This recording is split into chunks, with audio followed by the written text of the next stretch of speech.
So just so I've got this right, Yes. What you're saying is, in order that nothing bad appears on Twitter, Twitter has suspended the account of the people who stop bad things from appearing on Twitter. Yep. Yes. Okay, right. Yeah. This sounds so smart. I just don't think we're smart enough to understand what's really happening here, guys.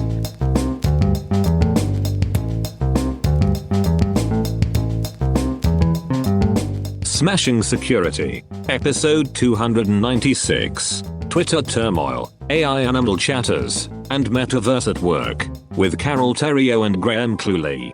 Hello, and welcome to Smashing Security, episode 296. My name's Graham Cluley. And I'm Carole Theriault. And this week, Carole, we are joined by a special guest returning to the show. It's Mark Stockley. Hello, Mark. Hi, I'm back. Yay! Marvellous. We're going to have a quick and crazy show. Mark, anything to report since the last time you've been on? I've appeared on Twitter wearing a hoodie. Okay, wicked! Before we kick off, let's thank this week's sponsors, Bitwarden, Akamai, and Collide. It's their support that help us give you this show for free. Coming up on today's show, Graham, what do you got? I'm going to be talking about how Twitter's gone down the shitter, and maybe the rest of the world as well. What about you, Mark? Well, you might want to sit down for this. I have found, I think, a useful application for AI. Ooh. Although I will say this, like all good things, there's a reasonable chance it'll kill us. Great. And I will be circling the rim of the virtual world called the Metaverse. All this and much more coming up on this episode of Smashing Security. I'm looking forward to this rim circling. I'm not. Now, chums. Elon Musk, he's been a bit busy lately, hasn't he? Who's he? Sorry. Just this chap with a couple of rockets and an electric car. Graham, I've actually refused to read anything about this in the last week, so this is all new to me, so fantastic. Well, no, that's good, Carole. That's good. Good. Put your head in the sand. Why not? Why not just be completely ignorant as the world gets flushed down the lavatory? I know that you have a bromance with Elon and that you would talk about it this week. No. Well, he has, of course, bought Twitter. Under duress. Yeah, well, was it or not? It's hard to tell. He's certainly find it hard to keep quiet about it. He actually normally tries not to draw attention to himself, does he? But there's been a number of instances since he bought Twitter for I was about to say a gastronomical amount of money, but that would be It probably is. Depends on how much he has for lunch. An astronomical amount of money. He's reportedly fired several senior staff. Mm-hmm. Did you see he's also been forcing his developers to print out their code?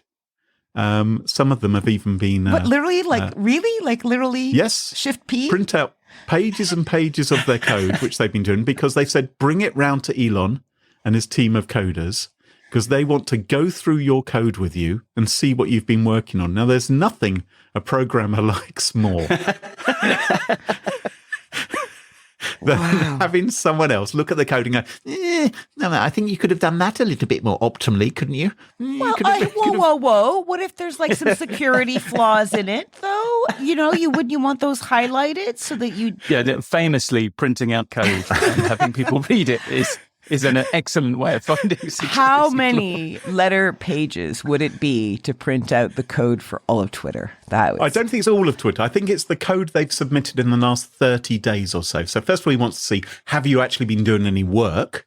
And him determining the quality of your work. Now, having told people to print it out, they then sent around an edict telling people, shred that, don't print it. If you print it out, crazy? shred it.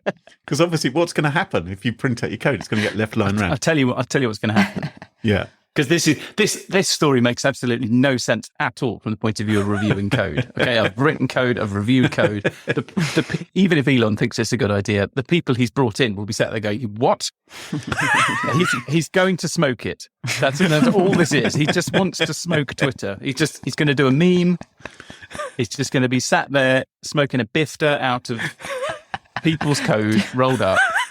I guarantee the greatest fuck you to developers exactly. ever. Yeah, exactly. He'll just throw it into the rest of the dumpster fire that is Twitter at the moment. I suspect it's just fuel, isn't it? That sand that Carole's got her head in is looking very attractive. I can dig you a hole. There's some room.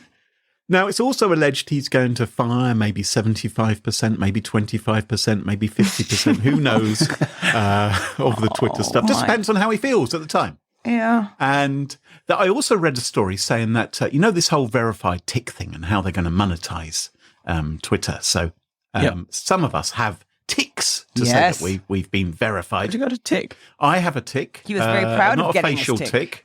Yeah, well, no, just But no knighthood. no, nothing yet. Still nothing waiting yet. on the knighthood.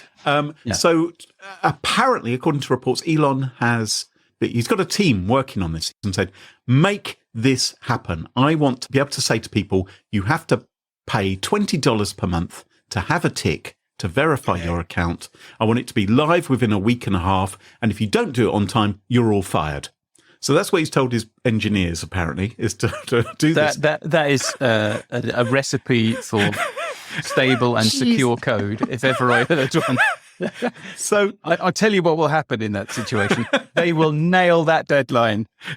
And there is no way on earth that product will not get shipped.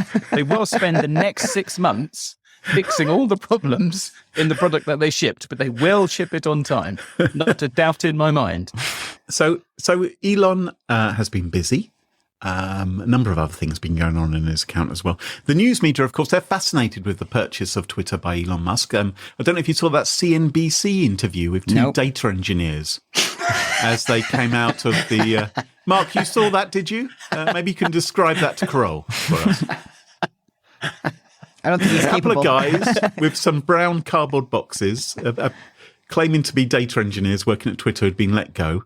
And anyway, the upshot was they weren't engineers. They were just trolling people with amusing names. Yes. Who was it? It was Raoul Ligma. Yeah, Ligma Johnson. And then the other one was called something Johnson. Yes, that's right. And nobody got the joke, and then Elon had to explain it the following morning. That's right. It was like Bart Simpson phoning the bar. I still don't even get it, so okay, whatever. Do you ever watch The Simpsons? Yes, but you know Amanda Hug and Kiss. Can I find Amanda Hug and Kiss? Mike Watch. Has anyone seen Mike Watch? So you can probably understand at the moment that there might be some slightly disgruntled people at Twitter who work there. Maybe a little bit concerned about the new boss, may not think he's such a great guy. And there is a concern, apparently, that some disgruntled staff might go slightly rogue. Rogue? Because, yes, what does that mean? rogue. Define. Well, they might be sat at their desks with powers on Twitter. They might have certain rights. And they could cause problems if they think if they wanted to sabotage it. If they imagine they're going to lose their jobs within the next couple of days, they might decide, well, I'm just going to... Do you remember when back in 2017, there was a Twitter employee who suspended Donald Trump's account? Yes. I think he suspended it for a grand total of 11 minutes. Yeah, I was thinking it was about 10 minutes. Yeah. It was the most beautiful, beautiful silence on Twitter. It was it was a wonderful thing. Anyway, so that kind of that was done by someone at Twitter who was actually leaving that day, and they thought, well, as I'm going, why don't I do the world a favour? And so they deleted his account for 12 minutes. Now, it's possible if someone doesn't like Elon Musk, they might go rogue on Twitter now and may do something mischievous. And this is why Twitter says at the moment it has locked down a number of its staff from doing things on Twitter, just little things on Twitter like maybe handling all the offensive posts and hate speech so that they can't suspend accounts and so just so I've got this right. Yes. What you're saying is, in order that nothing bad appears on Twitter, Twitter has suspended the account of the people who stop bad things from appearing on Twitter. Yep. Yes. Okay. Right. Yep. This sounds so smart. I just don't think we're smart enough to understand what's really happening here, guys. These 4D chess. Yes, exactly. And there is a concern about this lack of moderation of the misinformation happening on Twitter because there are these elections coming up. What? Very soon in America. 8th of November. There's some important elections. Exactly. Yeah. There's some midterms happening. And so there is a worry that this match, because there are some very high profile people with verified accounts on Twitter who have posted misinformation. For instance, there is an account called @ElonMusk. And this chap, Elon Musk, posted a link to a conspiracy theory the other day, claiming that, I don't know if you heard, Paul Pelosi, the husband of Nancy Pelosi, Yes. his home someone broke into his home with a hammer saying, "Where's Nancy? Where's Nancy?" And they attacked Paul Pelosi with this hammer. He's now in hospital getting some cranial surgery or something. Yeah. Elon Musk, the owner of Twitter, posted a link to a story claiming that it was a domestic fracas. He claimed that this, in fact, was a gay prostitute who was having a relationship with Paul Pelosi. Oh, my gosh. Right. Now, that's the kind of conspiracy nutty theory that normally Twitter would shut down and prevent from being amplified. The But future is unfortunately, rosy. Yep. it was posted by the owner of Twitter, and all these Twitterers safety and integrity people have been told, They're locked out. They can't do shit. you're locked out. And so, Oh. and people now are retweeting the head of safety and integrity, Yoel Roth, at Twitter, because back in May, he said, whenever there's harmful, misleading claims, Let me know. we're going to post up a warning message. We're going to hide them properly. And people are saying, well, are you going to do this to Elon Musk? And of course, Yoel Roth doesn't want to lose his job. Meanwhile, this conspiracy theory and much more stuff. Apparently, there's been this huge surge in offensive slurs, derogatory terms, really nasty stuff happening on Twitter since Elon took over because people are testing the system. So there's been this, in Twitter's own words, there's been this ton of tweets which have come out, posting all of these messages. 50,000 tweets, they said, were just using one particular word, which we don't like, on Twitter, which has happened since. So everything's great. Wow. Everything's gone really, really well. That tweet has now been taken down. Yes, Elon has deleted the tweet, yes. But the question is, was it him? I imagine it was like a scene from the thick of it inside Twitter. Trying to work out what is the moderation procedure for moderating the guy that pays the monthly checks. Well, what Elon Musk actually did was there was a news report from the New York Times saying that Elon Musk had tweeted a link to this conspiracy website. Elon Musk took a screenshot of that New York Times story and said, "This is not true. I haven't linked to the New York Times." Oh, like, So- ha, ha, ha, ha, ha. Yes. I know. It's like we A have child. an 8-year-old. Yeah. I know. I work with one every week on a podcast. I'm not talking about Maria. I understand. So You do have an option, Graham. And all of Yeah. you other people out there have an option. Get off Twitter. Don't get off on Twitter, but get off it. I'm also on Mastodon, the rather unfortunately named Twitter-like site, which is it's somewhere where there aren't ads and it's all sort of lovely. Thank God. I don't know what we could do without a daily message from you online. Well, it's been bombarded with new messages because some people are suddenly leaving Twitter. Good. Or at least creating accounts elsewhere. And I think Twitter needs to be careful because do you remember Digg? Mm-hmm. Do you remember when Oh, yeah. Digg redesigned itself Yeah. 10, 12 years ago? And in the space of about a couple of weeks, everyone left Digg and went to Reddit. And Digg, which had been this company worth hundreds of millions of dollars, suddenly was worth nothing. Down the poo-poo hole. I don't know if that will happen to Twitter. Maybe that's going a bit far, but may take less than people think for people to think, you know what, I just don't like this. I'm And off. it took you so much time to build all those followers, Graham. This is probably Well, yes. devastating for you. I would like everyone to follow me on Mastodon just in case. Oh, God. Links in the show notes. I'm going to pin my colours to the mast here and say no one is leaving Twitter. Oh, I don't know. I think... I don't so. say this is just look. You remember Cambridge Analytica? Yeah. And all those people hashtag delete Facebook. It's happening now, though. So... Facebook's got 2.5 billion users. It didn't even notice. If we can survive Cambridge Analytica, then no one's going to leave Twitter. You heard it here first. By one of our guests, not one of the hosts. Plausible deniability. Mark, what story have you got for us this week? Well, as I said at the intro, I think I might have found a useful application of artificial intelligence. Oh, marvellous. Okay, I'm interested. But see what you think. You may agree. So when I was growing up, it seemed like there were lots of documentaries on TV or things on the TV news about humans trying to understand animals. And the way that we did it, it always seemed to be the same. So whether it was chimps or dolphins, we were always trying to teach them English or sign language, or to communicate through some deck of symbols. So I remember vaguely somebody tried to teach a gorilla, there was a big deck of buttons it could press, and it could say, I want a banana, and it could press the banana button. And I think there was another one for dolphins that was obviously it was in the water. Was that the problem? Was that the problem, that we're trying to teach them English, and in fact that all animals are Belgian? Something like that. Yeah, if only we tried that. Getting warmer. Right. So, but you're onto something, because one way or another, the way it looked to me, it was always us asking them to learn a new language of some kind, whether it's symbols on a board or English. And this struck me as very odd, because the conceit was that we are terribly clever. Humans terribly clever, very different from all the other animals, far cleverer from those stupid animals.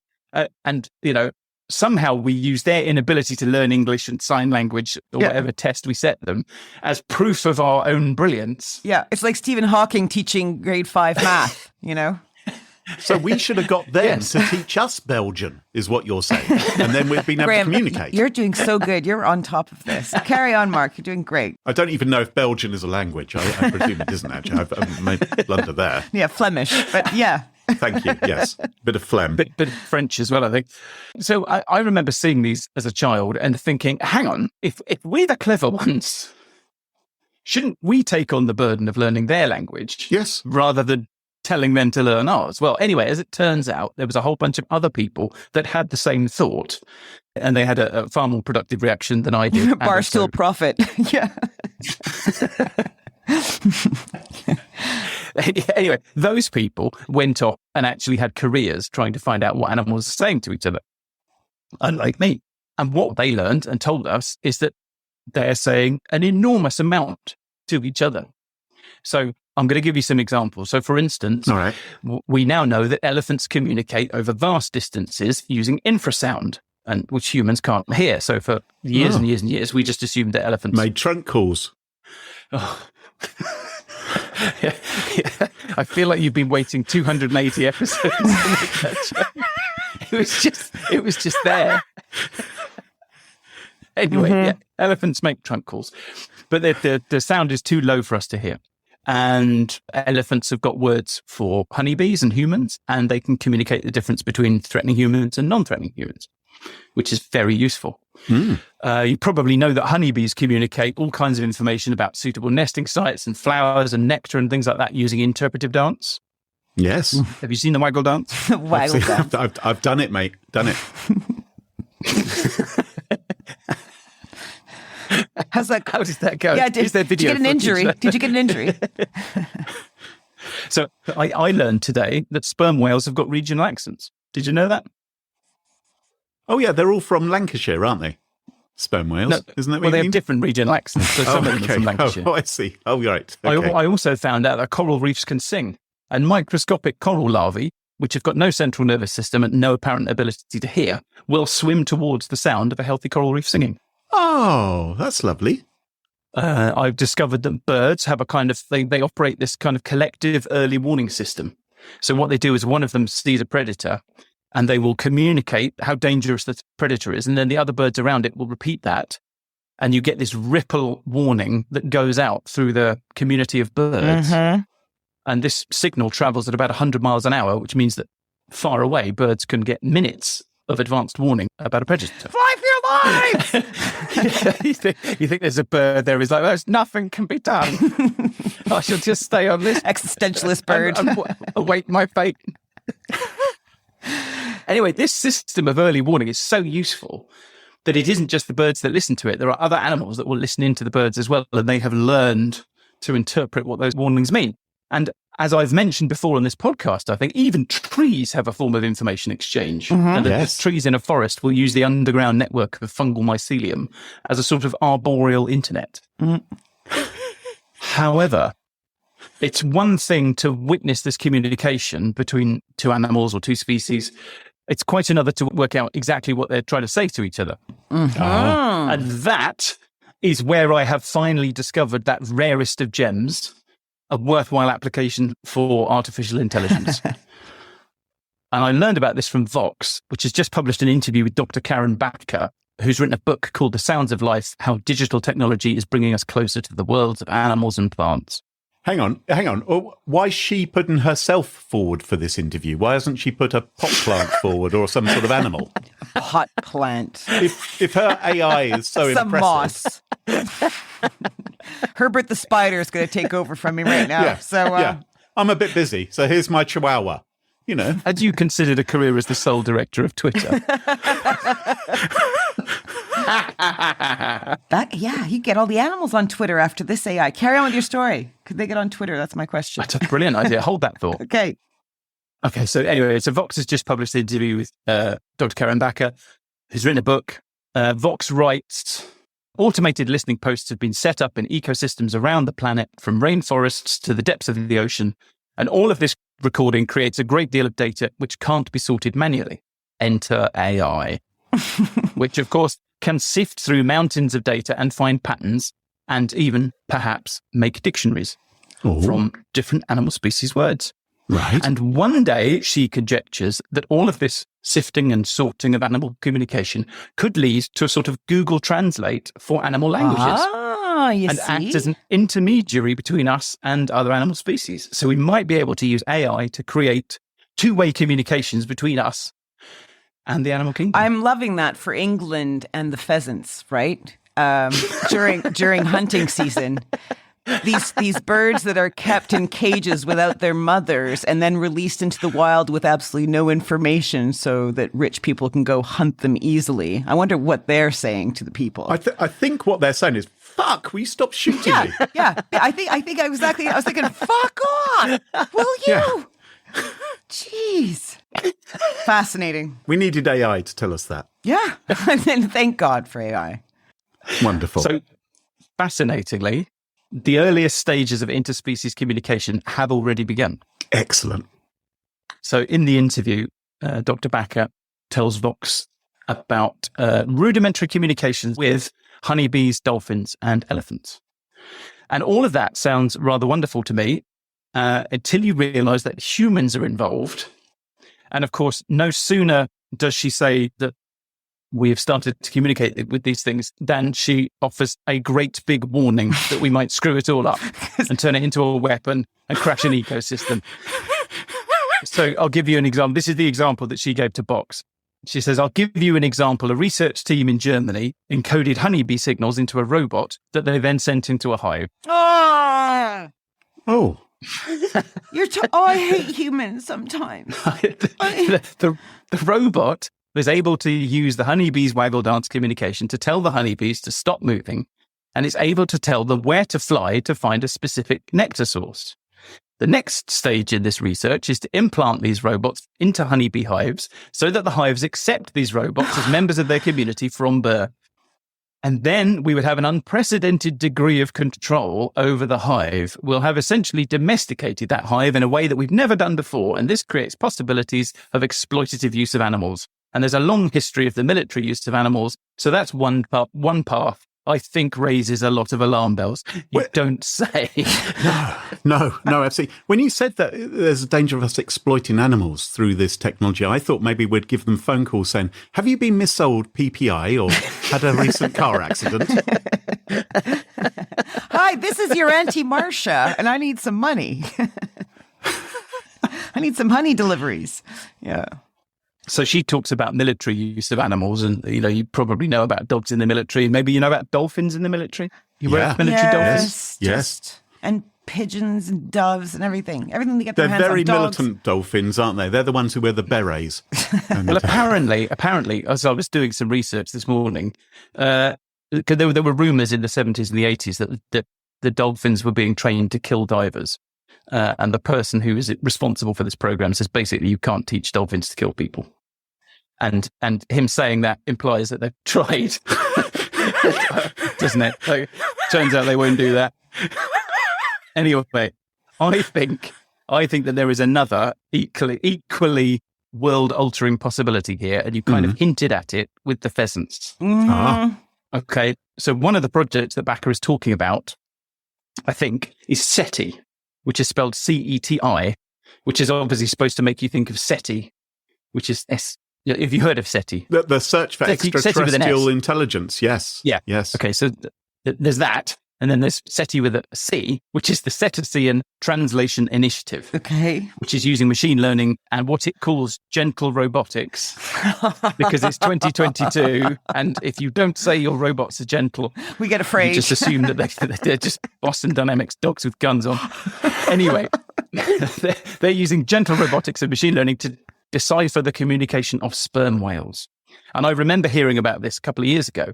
When I first heard that, I thought the idea of finding out what whales have got to say to each other sounded fantastic. And then I realised that we are probably quite a hot topic among the whales, particularly the sperm whales. And we might not actually want to hear what they've got to say. Oh, my God. I want to start the gossip rag.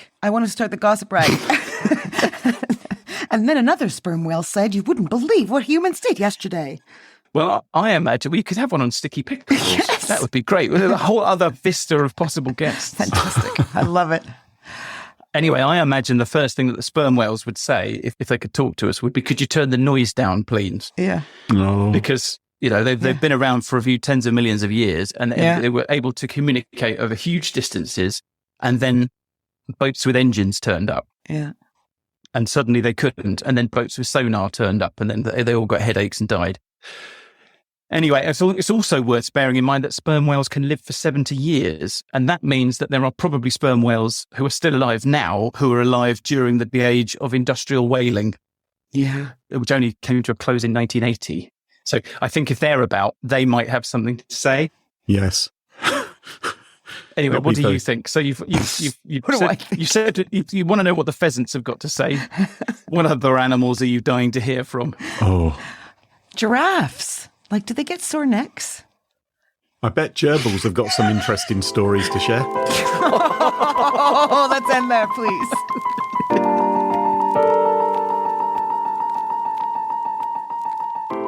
Carole, what have you got for us this week? All right, we are heading once again into the metaverse. Get your tinfoil hats. So now the metaverse, we all pretend to understand, is a VR-based world independent of our physical one, where people can socialize, engage in unlimited variety of virtual experiences, so they say. All supported by its own digital economy as well. And listeners might remember that a year ago when Facebook rebranded to Meta, it soon opened access to its virtual reality social media platform, Horizon Worlds, which is still today its biggest platform in this area. And there were teething problems. Do you remember we spoke about in one of our episodes where people were sounding the alarm of digital sexual harassment on the platform? Oh, yes. Yeah. And then and people egging them on. It was really unfortunate use of the word digital there, I suspect. Yeah. Glancing past. So now here we are a year later, and Meta has recently had its Meta Connect event, where many a tech journo were hoping to get an answer to a pretty simple question. Why? What's the point? Right? What? Of the metaverse. What's the point of the metaverse? Yes. Can you answer that? Are they suggesting the emperor has no clothes? It's a wonderful, wonderful... Legs. The emperor's got no legs. The emperor's got no... Just floats there. They're coming. The legs are coming. Because it's not like there's a massive demand for this kind of world from the consumer market. I mean, of course, it's maybe fun to play around, but it's not TikTok. Aren't there 38 regular users or something? Well, the Zuckinator came out at... Meta Connect and said, the answer, guys, to what's the point is work, he said. And at first, you might think that workers are clamoring for this virtual environment, where they can interact. But that's not what I'm seeing or hearing. No, I'm not imagining that, Carole. No. Okay. No. I was talking to our listeners, Graham, actually. Okay. But they probably weren't thinking it either. But you see, at Meta Connect, Zucks announced that Meta is working with tech business leader Microsoft to make available virtual sessions of business software such as Office and Teams. And these will be incorporated into the Horizon Workroom virtual office platform, which kind of has been widely ridiculed for its low quality graphics and floating legless avatars. So does this partnership with Meta and Microsoft make sense to you guys? What do you see there? It's genius. You think, really, or Yeah, not? it's brilliant. I think both of them should put all of their resources into this rather than anything else. Great. Yeah. Great for all the other tech companies, I imagine. Very good. What you have to understand about Microsoft is that Microsoft has two decent products, okay, Office and that mouse that it makes.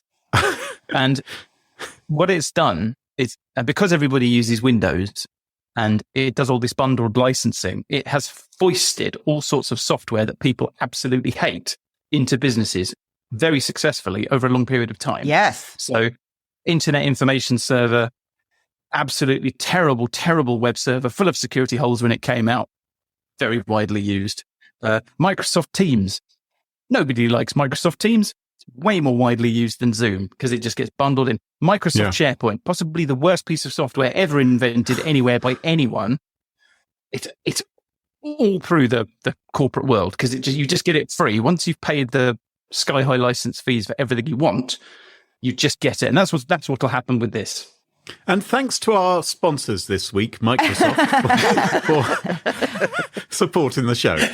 Mark, you're exactly right? Because think about how Microsoft became a household name by cracking the enterprise market first. And Meta needs to gain some credibility in the enterprise market if it's going to sell its work theory. So why not partner with, Microsoft, who has a history of building trusted business software? Shit software. Well, yes, but successful. Think of the typical cynical IT person, right? If Now picture them wearing a headset. Yes, imagine them saying, "Oh, this sounds like a good idea. Yes, we'd love to have the workers in headset." They're not going to go for this, are they? An article by Smart Company on the topic, Graham, said, by focusing on the enterprise market, firms can normalize this technology in society. And this might not be something that consumers want to use, to Mark's point, but rather that workers are forced to use. Like, because you may not like Microsoft products, but you're forced to use it in your business environment, and it somehow trickles down into your home. Won't this just normalise leaving a job because they make me wear a stupid headset? It's a bit like wearing Google glasses and going to a sensible company which just gets on with work. Why would a company want you to do that, you think? Why would they want everything to be virtual? Would it not be because then they can actually record every single behavior you've ever done in your life? Ah, the security angle. The security angle. The privacy and security angle. It's appeared. Half an hour into your story. Wonderful. Actually, 8 minutes. 8 minutes, but thanks. So the bossware angle, that's a big privacy concern. And this typically refers to software that's installed across enterprises to monitor employees. And this approach, if we push everyone into the metaverse, it does have a bit of a whiff of the Orwellian, doesn't it? But not everyone is surprised, right? For example, there's journalist Janice Rose, who in The Intercept in 2016, after watching Mark Zuckerberg's first stage flirtation with the VR headset, said this could only mean one thing. Zuckerberg wants to build a virtual environment where all human behavior can be recorded, predicted, and monetized. You don't think it's just because Mark Zuckerberg is so socially awkward that he was being promoting the metaverse so much? Because he knows that people find him really, really weird. So if he makes everybody else just as weird by putting them into the metaverse, he begins to look a little bit more normal. Another concern here, Graham, is like almost, I don't know if it sounds lofty, but like mind control through like nudge behavior. So for example, you may have to use this at work, but you'll turn on a lot of safety features. And then others might kind of say, hey, you should turn those off. It's not seen as cool. You don't seem as part of the team. And it could have negative impacts on marginalized workers. So behavior nudging based on a gazillion data sets with Zuck as our unesteemed leader at the helm, pulling all the levers like the Wizard of Oz master. But I'm being cynical. No, I don't think you are, because I remember going to a tech conference in 2007, which is when Second Life was failing to take off. Well, it's sort of taking off and then sputtering and then sort of gently landing in the swamp at the end of the runway. The people who were talking about it at this tech conference were talking about the fact that you could see which billboards people were looking at online and where their eyes were, where their virtual eyes were looking and how long they lingered on something. Web analytics can tell where your cursor is and where that's hovering, but it can't track your eyes. It can't tell you where your attention is. It can only approximate that. Whereas the virtual, so this has been an overt selling point for these sorts of virtual environments. But the thing is, that's a reason why the people who make it want it to happen. And what I don't see with the metaverse, I see lots and lots of things with the metaverse that the people who make it want to happen. And I haven't seen anything at all. Looks like a thing that users are genuinely, that solves a problem. I don't know. I've seen one. If it's people who do concerts, could have concerts where anyone in the world can attend them live. In this digital live world. See, I can watch them on YouTube and I just don't. Yeah.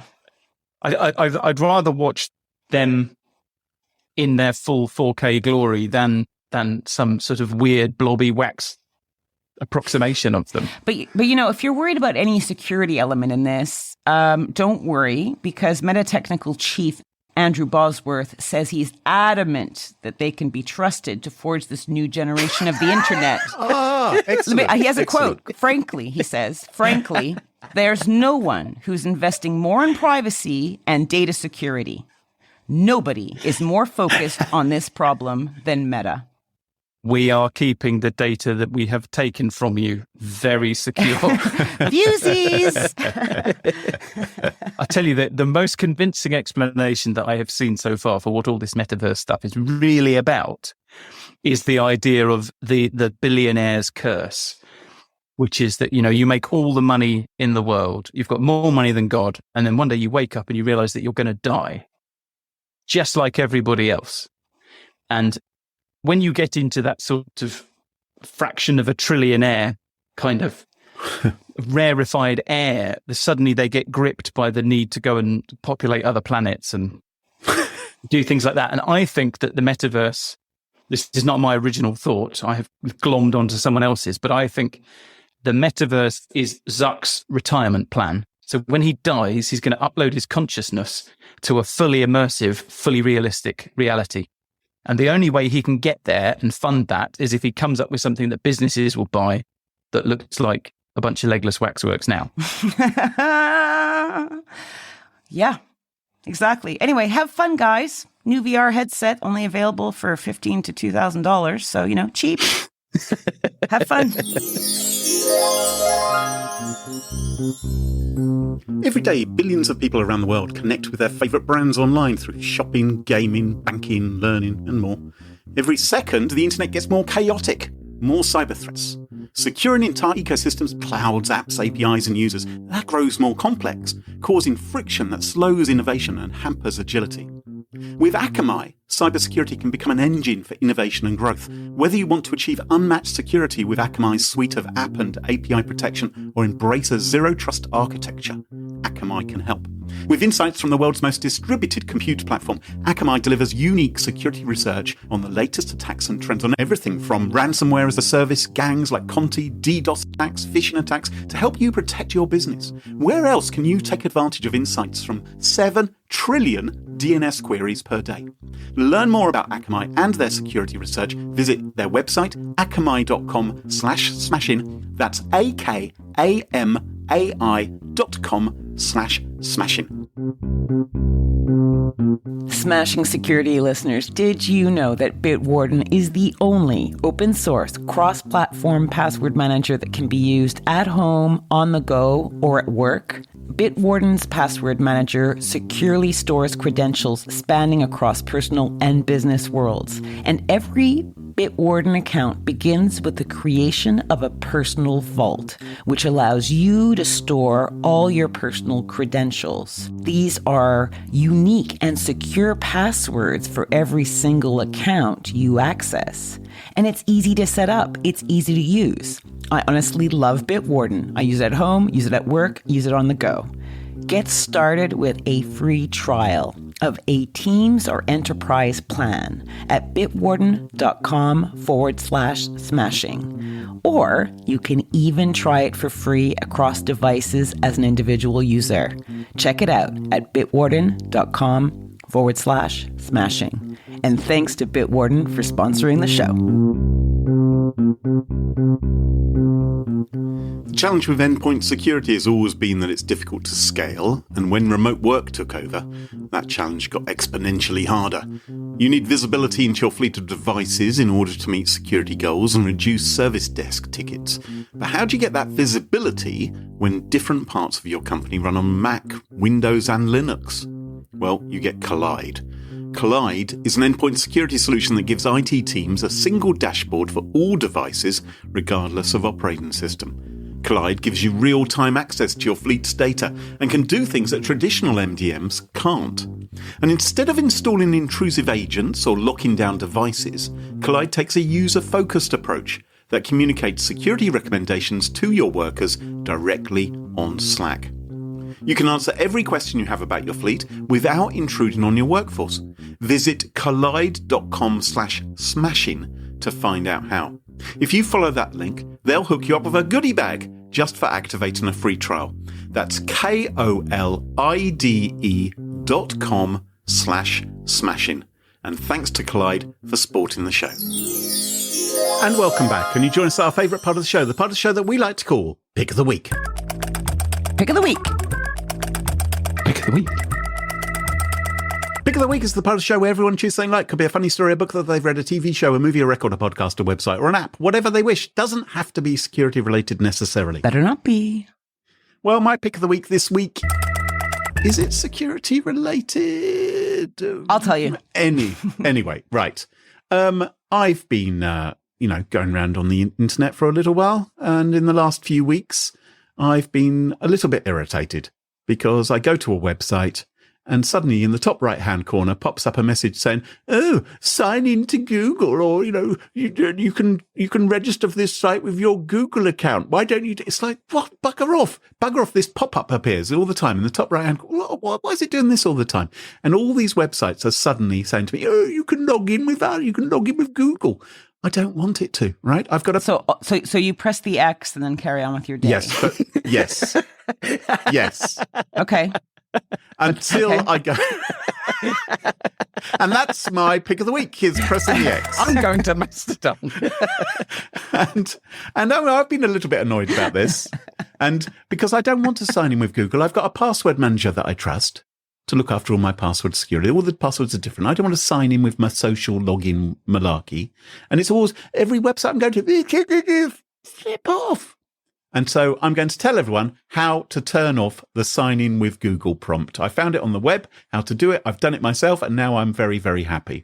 So I'll put a link in the show notes, but I will tell you all, because I'm sure you're all just as upset as I am about this. Outraged. Go to myaccount.google.com, navigate to security, click on signing in with Google, and you will find a toggle next to Google account sign-in prompts, which they have helpfully turned on without asking you.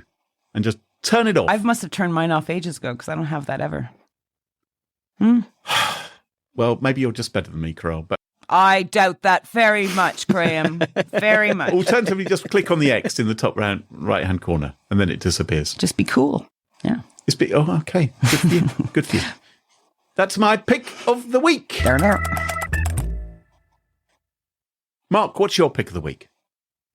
My Pick of the Week is a Twitter account, the Twitter account belonging to Julia Davis, which you can find at Julia Davis News.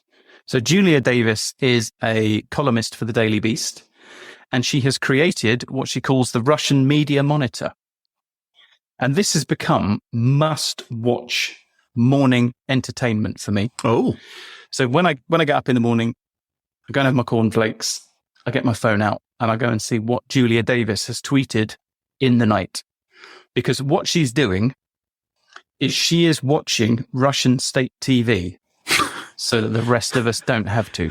And it is fascinating.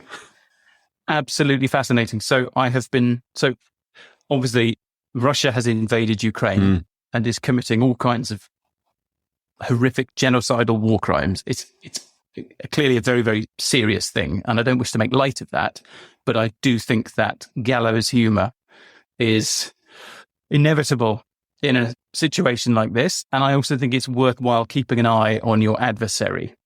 And Russian state TV is something to behold. It's like they've looked at Fox News and they've gone, it's a little bit namby-pamby. It's a little bit wishy-washy.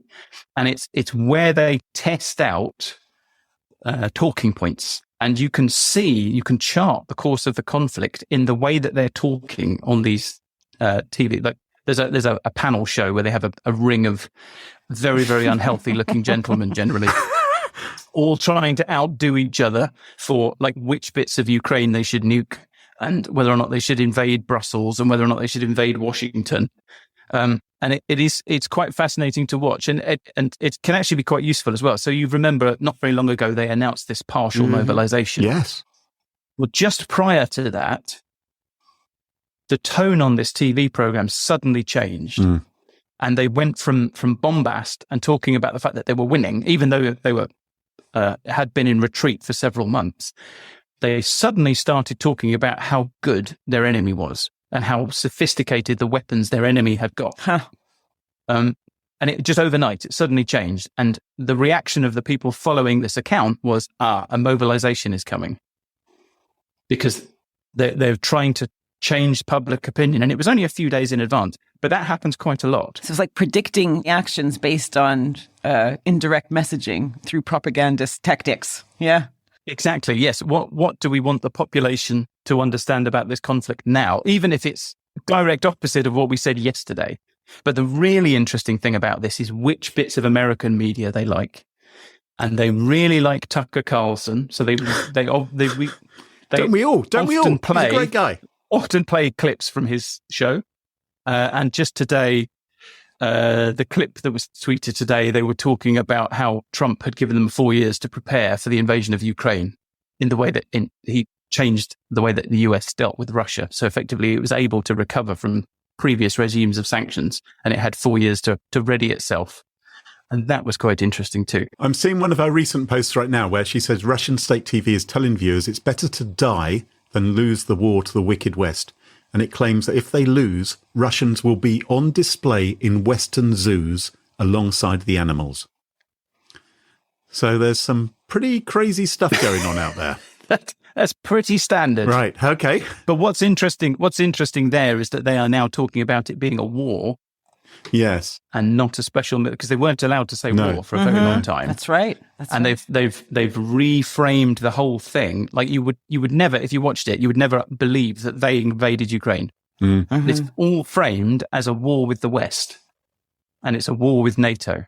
And now it's all about what will happen if they lose. It's not about, winning means getting an inch of territory. If we've got an inch of territory, then we've won.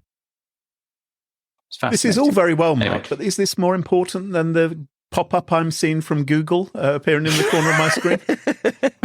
Well, if you just click the X. Carole, what's your pick of the week? Well, my pick of the week is about where I was this past weekend, because I was in Vienna for a friend's birthday shindig. And on Saturday, we went to the opera at the Wiener, I'm going to try and say this, the Wiener Staatsoper. It's one of the leading opera houses in the world, and I know absolutely nothing about opera world, but I can say my mind was pretty blown in more ways than one. I tell you that I went to see La Traviata, a 19th century melodrama in 3 acts by Verdi, this big fancy opera house. What do you imagine? Oh. Costumes, very, very large lady. Lots of people on the stage. Yeah. An orchestra. I imagine you're dressed up to the nines. Not everybody was. Some people were, and some people were like almost wearing jeans. Yeah. Okay. I read the rules and it says, please do not come in flip-flops or have suitable... Fair enough. But let me just read this. This is the best way to explain it. Yeah. So Violetta is not only a prostitute in this show, she's also an influencer with millions of followers on Instagram and Twitter. She has her own perfume line and is a huge celebrity. Oh. Okay, so this is Robert Cousins staged an enormous revolving cube corner with 3 adjacent sides of a cube. So it's like, I don't know, it's hard to explain, but imagine a cube on stage that spins, it revolves. And it's Is it meant to be a phone? No, it's kind of like they just keep spinning it and then there's different scenes happening. It was quite cool. It's all made of screens. Yeah, it's quite cool. So during the prelude, these screens show us Violetta's social media feed, her Instagram selfies, comments from her followers, but also emails from doctors advising therapy for her cancer. So they replaced consumption with cancer as the illness that kills her. Right. In Act 2, okay, this is where my jaw dropped. In Act 2, the party at Flores is a mix between a fancy dress ball and an orgy, with explicit images and neon lights in the background, and the chorus wearing the weirdest costumes, many with BDSM overtones. So Dr. Grenville has a dildo strapped onto his forehead. What? Sideways, but not in the front, thank God. Alfredo came out as Donald Duck, and there was this other character with a dildo strapped to the bottom of his back. So it was super surreal for me to watch all this craziness on stage. And then, you just look around and you see people in ball gowns and all the glitz and the gold of, this huge opulent opera house. Did you feel like you were being warmed up for something? Like someone's going to sidle over and say, my wife and I have been watching you from the other side of the bar and we like your vibe. You'd been taken there by someone because it was his birthday. It sounds like he knew about this in advance. Okay, but we also had drama off stage. Oh. Okay, you have to imagine there's like 1,000 people, okay? Lots of them gussied up in this massive opera house. Gussied? And suddenly... Some with dildos. Donald Duck. And the first intermission is almost at the end, so everyone's back in their seats. And I see a few cops on the ground floor, right? And they're rushing into a room and they've got this guy. And I'm like, hey, look. And other people are noticing. We're all kind of noticing. And then these 3 cops come out and they clear out 2 rows in the bottom and they go up to this guy who refused to move. And they said, please move, Mr. Erbster. And he refused. Did he have flip-flops? He was sitting there. He's quite a big man, right? But with his arms crossed and sitting with his arm, his legs are straight and just kind of sitting there. And so then more cops came over and they tried to pick him up and he refused to move. And then more cops came and the guy slithered down to the ground and lied like a board on the floor. And then it took him 8 cops to lift this guy as he was shouting out of the room. Meanwhile, on my floor, the women were like, stop filming! Stop filming! Everyone, stop filming! So it was very exciting. Anyway, go to the opera. It's not what you think. What had he done? Well, very interesting. So the papers all say that he basically was saying, oh, this show is awful. I don't like the show because it is a controversial show. This is Well, it Simon does sound Stone's- awful. It sounds like a terrible awful. show. It wasn't awful. It wasn't Well, awful. not if you like that kind of thing, Carole. Well, I thought it was great. Thank you very much. I see. But I asked a policeman when I was on the streets, right? I saw him and he was, he was just lying. And I was like, hey, did you hear what happened? And he said there was a match with Austria versus Poland and that this guy kicked off at the match and, did a bit of busting up and then went off to the opera and they found him at the opera. Football hooligans so who are knows different. what happened? Different enough. Who knows?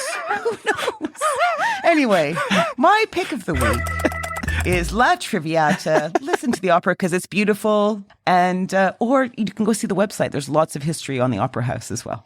That just about wraps up the show for this week. Mark, I'm sure lots of our listeners would love to follow you on any social media network which you might be a member of. Or the Metaverse. What's the best way for folks to do that? You'll never find me on the Metaverse, but you will find me on Twitter. I'm staying. You'll find me at Mark Stockley. And if there are any sperm whales listening, you can follow us on Twitter at SmashInSecurity. No G, Twitter wouldn't allow us to have a G, but maybe Elon Musk will. We'll have to wait and see. That'll keep us. And we also have a Smashing Security subreddit. And don't forget, if you never want to miss another episode, follow Smashing Security in your favourite podcast app. You can do that on Apple Podcasts, Spotify, and Google Podcasts. And huge shout out once again to our episode sponsors, Collide, Bitwarden, and Akamai, and to our wonderful Patreon community. It's thanks to them all that this show is free. For episode show notes, sponsorship information, guest list, and the entire back catalog of more than 295 episodes, check out smashingsecurity.com. Until next time, cheerio. Bye-bye. Bye. Bye.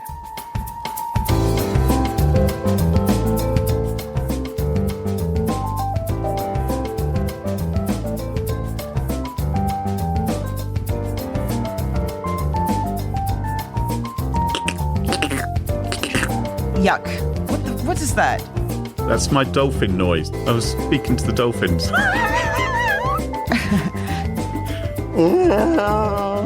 Doing something to the dolphins.